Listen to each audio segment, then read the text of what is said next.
लेकिन मुझे एक बात कहनी है बड़ी प्यारी। क्रोध एक ऊर्जा है, एक अग्नि है। सही समय पर सही दिशा में और सही लिमिट में हो, सही समय पर सही दिशा में और लिमिट में हो तो बड़े काम की है, और गलत समय पर गलत दिशा में और गलत मात्रा में हो तो बड़ा विनाश करती है, हैं? हो तो बड़ा फायदा करती है। जितनी चाहिए उतनी, ये माताएं रोटी बनाती है ना, जितनी चाहिए उतनी है, कम कर लो, हाल ज्यादा कर लो। कंट्रोल में हो बड़े काम आती है, और अनकंट्रोल हो तो, कंट्रोल में न हो तो खतरनाक होती है। लक्ष्मण जी का क्रोध राम के कंट्रोल में है, बड़ा फायदेमंद है। क्रोध जहां आना चाहिए वहां लक्ष्मण, हाँ? लक्ष्मण जी को जनक जी पे क्रोध आया। जो ये कह रहे थे, थोड़ी देर पहले मिले थे वहां, हैं? तो कह रहे थे ब्रह्म हैं, और अब जो है ब्रह्म बैठा है और फिर भी अज्ञानियों जैसी बात कर रहे हो, हैं? इसलिए बोले और कोई कहता तो मुझे क्रोध ना आता, लेकिन ये ज्ञानी होकर के, हैं? लखन जनक कही जस अनु, जनक कही, बोले जनक ने कही, और कोई कहता मां तो बड़बड़ा तो बहुत लोग रहे, और विद्यमान रघुकुल मन जानी। इस पे लक्ष्मण जी को क्रोध आता है। अब परशुराम को काय पे क्रोध आता है? परशुराम को समझिएगा, परशुराम को क्रोध आता है धनुष के टूटने पर, लक्ष्मण जी को क्रोध आता है धनुष को तोड़वाने के लिए। लक्ष्मण जी को क्रोध आता है धनुष को तोड़वाने के लिए। एक इशारा किया राम जी ने कि लखन को बैठ जाओ, त्यो काम है गो। बोले ना, लखन जिसको तो जो तोड़ने के लिए खड़ा हुआ था वो टूट गया। बोले क्या टूट गया? बोले राजाओं के गर्भ टूट गए और जनक का भ्रम टूट गया। राजाओं के गर्भ टूट गए और जनक का भ्रम टूट गया। रही धनुष की बात, वो कछु हम तो संग में आए हैं, हम तो कछु करेंगे, हैं? वैसे राम जी ने लक्ष्मण जी से धीमे से कहा, भैया इतना नहीं गरजना चाहिए, पूरी धरती हिल गई, राजा लोग कप रहे हैं, इतना थोड़ी गरजते हैं। लक्ष्मण जी बोले सब हल गए, पर जिन्हें हिलना चाहिए वो ना हल रहे, न आप हल रहे, न ये धनुष हल लो। और समस्या तो यही है, मैं तो इसलिए जोर से गरज रहा था कि न आप हलते भाई तो दिखे वो है, आपको ही तो हिलाना था। बोले चिंता न करो, हम भी हिल गए।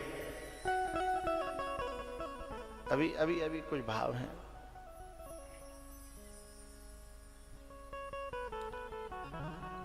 क्रोध एक अग्नि है, ये अपने गार्जियंस के कंट्रोल में होनी चाहिए। क्रोध एक ऊर्जा है। क्रोध परशुराम जी को गलत जगह आता है, लक्ष्मण जी को सही जगह आता है। परशुराम जी को गलत समय पर आता है, लखन जी को सही समय पर आता है।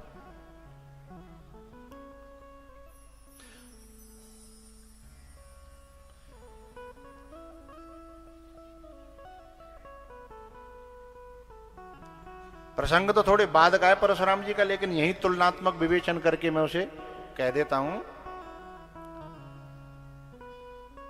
लखन जी को क्रोध इसलिए आता है कि धनुष टूट नहीं रहा, अहंकार टूट नहीं रहा।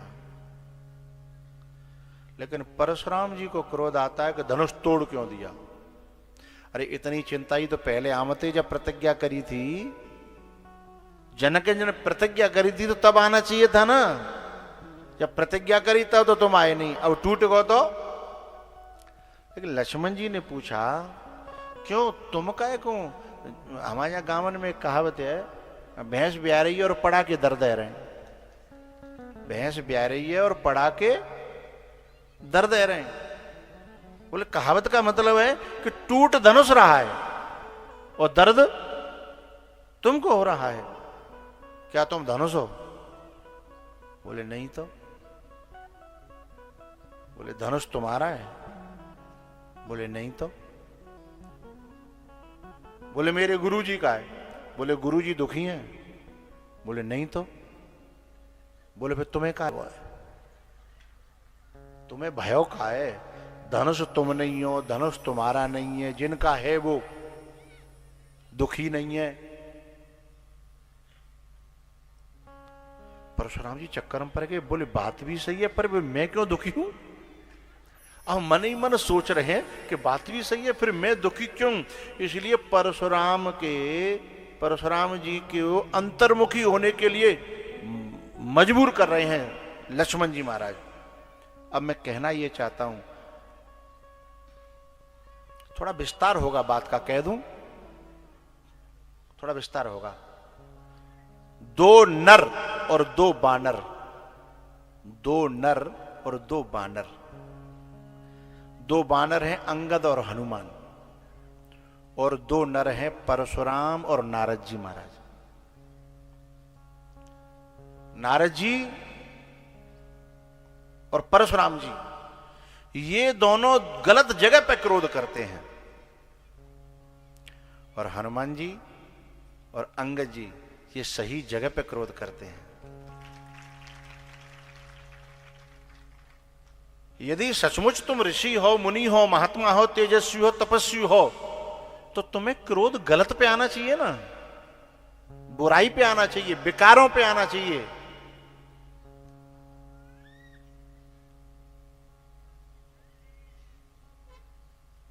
और क्रोध कर रहे हैं भलाई पर, गलत जगह पर क्रोध कर रहे हैं। परशुराम जी को क्रोध आना चाहिए रावण पर। इतने दिनों से जो है पूरी दुनिया को सता के रखा है, वहां तो क्रोध आ नहीं रहा। रावण पर क्रोध करने का मतलब है मोह पर, अपने मोह पर क्रोध तो आ नहीं रहा। क्रोध आना चाहिए रावण के भाई पर, जो इतना गलत आहार करता है, दुनिया को सता रहा है, बाहर भी और भीतर अहंकार, जो खुद को सता रहा है। यहां परशुराम जी को कौन सता रहा है?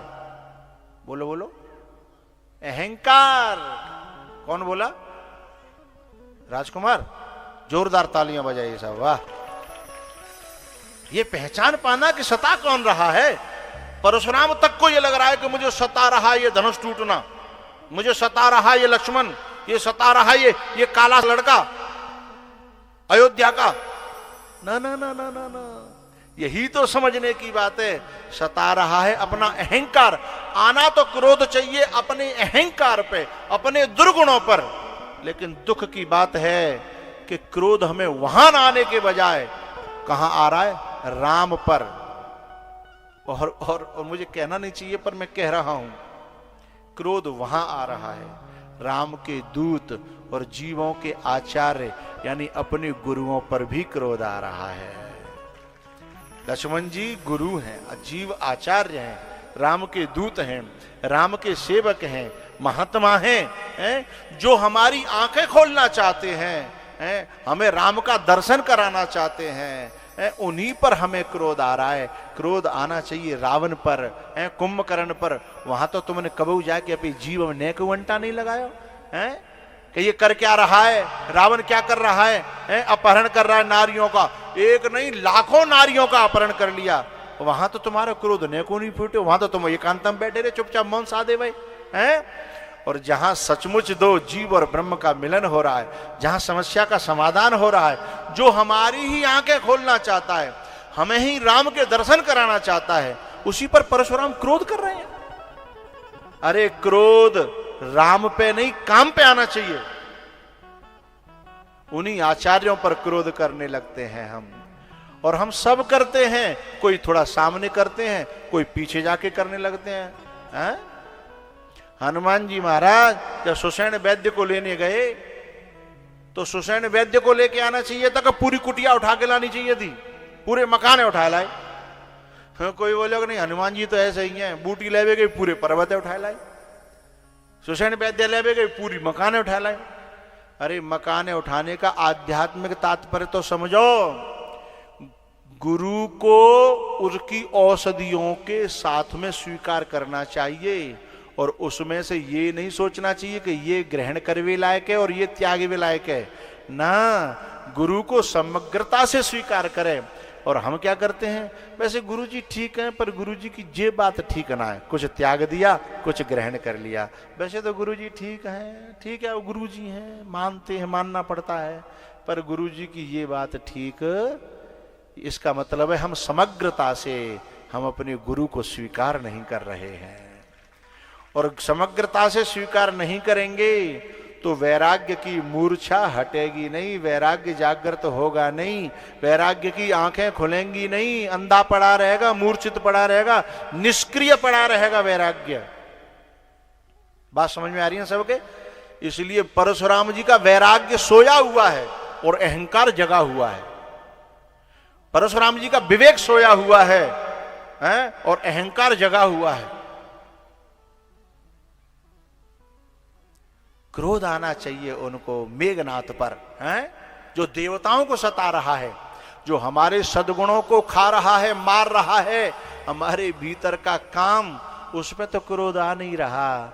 और जो हमारी समस्याओं को, अहंकार को तोड़ने के लिए बुरी भली सुन करके भी, हमारी बुरी भली सुन करके भी हमारे अहंकार को तोड़ने का प्रयास कर रहा है, उस राम पर तो क्रोध आ रहा है, उस काम पर क्रोध नहीं आ रहा।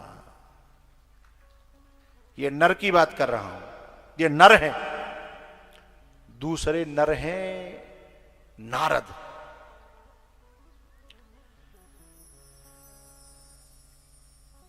विश्व मोहिनी का जब रूप देख लिया है, उसके बाद राम जी से, अपने परमात्मा से, राम से कामना सजा ली, और कामनाएं पूर्ति न भई तो राम पर ही क्रोध आ रहा है। और क्रोध आना चाहिए था अपने काम पर, जिसने बंदर बना दिया। और बन रहे थे काम विजेता, क्रोध विजेता। जब आकलन किया ना अपना और शंकर भगवान का, तो क्या आकलन कर रहे थे? काम को मैंने भी जीता और काम को शिव ने भी जीता, लेकिन हम शिव से कम 2 कदम आगे तो हैं। पक्षपात से जब आकलन करता है जीव, तो अपने अहंकार को पुष्ट करता है। लेकिन यदि कोई गुरु के द्वारा आंखें पाए, तब तौले समझ में आता है। अपने आप तो अपने आप है कि हमें अपनी कॉपी जांचने को मौका मिल जाए तो कोई सेकंड डिवीजन आवेगा? अपनी कॉपी अपने आप जांचने को मौका मिल जाए, कोई थर्ड डिवीजन आवेगा? चाहे एक आंख नहीं लिखे होए। हम जो है अपने आप अपनी कॉपी जांचते हैं। कोई बात नहीं बेटा, बैठ जाओ बैठ जाओ बैठ जाओ बैठ जाओ, बैठ के कथा सुनो, कितने अच्छे इंसान हो तुम, है ना, कितने अच्छे आदमी हो, बैठ जाओ कथा सुन लो। बोलते नहीं बेटा, कथा में बोलते नहीं है, कान पक जाते हैं, बैठ जाओ, बात मानते हैं। देखो कितने लोग बैठे हैं, तुम्हारे दर्शन कर रहे हैं, बैठ जाओ। हाँ हम बुला लेंगे तुम्हें, है ना, हाँ हाँ आ जाओ, बुला लेंगे, बैठ जाओ, कितने अच्छे इंसान हो तुम, बैठ जाओ। या फिर थोड़ी देर बाहर कुर्सी पे बैठा लो, फिर बुला लेंगे हम थोड़ी देर बाद, है ना, बुला लेंगे हम। हाँ हाँ पाँव ही ना नकली, वो तो कोई बात ना है, तो बैठ